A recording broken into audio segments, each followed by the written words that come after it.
माढा लोकसभेच्या उमेदवारावर ब्रह्मकुमारी प्रमिलाबेन यांनी विघ्न संतोषीवर डागली तोफ।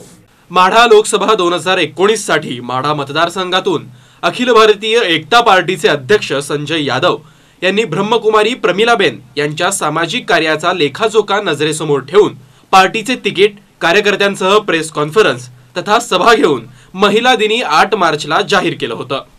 ब्रह्मकुमारी प्रमिलाबेन यांनी आपल्या वयाच्या 14व्या वर्षी बालवयातच घर सोडून माउंट अबू राजस्थान येथे ओम शांतीचे प्रशिक्षण घेऊन सर्व सुखाचा त्याग केला।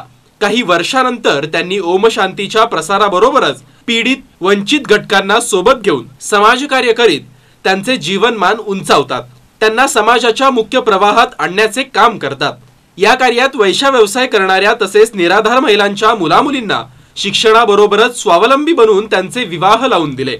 तसेच अनाथ, निराधार, HIV संक्रमित बालकांना शिक्षणाबरोबरच आशय देण्यासाठी त्यांनी कुरुडवाडी शहराजवळील परंडा रोड स्थित उम्मीद नावाची संस्था सुरू केली। या संस्थेच्या त्या सचिव असून फक्त एका जागेवर बसून ध्यान न देता त्यांनी तन मन धनाचा वापर करीत समाजसेवा केली। परंतु लोकसभेला तिकीट जाहीर होताच काही स्वतःला ज्येष्ठ आणि श्रेष्ठ समजणाऱ्या विघ्न संतोषींनी प्रसार माध्यमांचा आधार घेऊन शिंतोडे उडवण्याचे काम सुरू केले असल्याचं त्यांनी प्रतिनिधींशी बोलताना पुराव्याच्या आधाराने सांगितलं। मी माझी उमेदवारी माझ्या पक्षाचे अखिल भारतीय एकता पक्षाचे राष्ट्रीय अध्यक्ष संजयजी यादव यांच्या साक्षीने त्यांना बरोबर घेऊन त्यांच्या समवेत त्यांनी ही उमेदवारी जाहीर केलेली आहे। त्यामुळे यामध्ये कुठल्याही संस्थेचा, कुठल्याही इतर संस्थेचा किंवा कुठल्याही पक्षाचा काहीही संबंध नाही।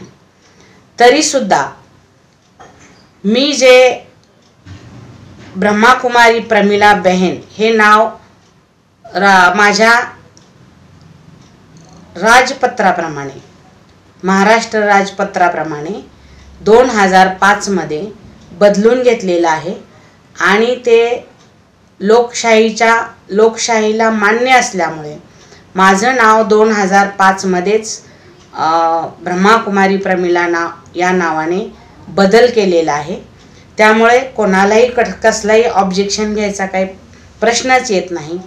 परंतु काही विघ्न संतोषी लोकांनी जो हा समाजामध्ये माझ्या मतदारामध्ये हा जो गोंधळ निर्माण करून दिलेला आहे, तर मतदारांनी गोंधळून न जाता कुठल्याही पक्षाशी, कुठल्याही संस्थेशी, इतर संस्थेशी माझा कसलाही संबंध नाही आणि अखिल भारतीय एकता पार्टीच्या वतीने मला जी उमेदवारी दिलेली आहे आणि त्या पार्टीच्या वतीने मी जी ही उमेदवारी जाहीर केलेली आहे आणि त्या पार्टीच्या वतीने मी लोकसभा लढणार आहे। त्यामुळे नागरिकांनी गोंधळून जाऊ नये। विजय चव्हाण, वृत्तदर्पण न्यूज, कुरुडवाडी।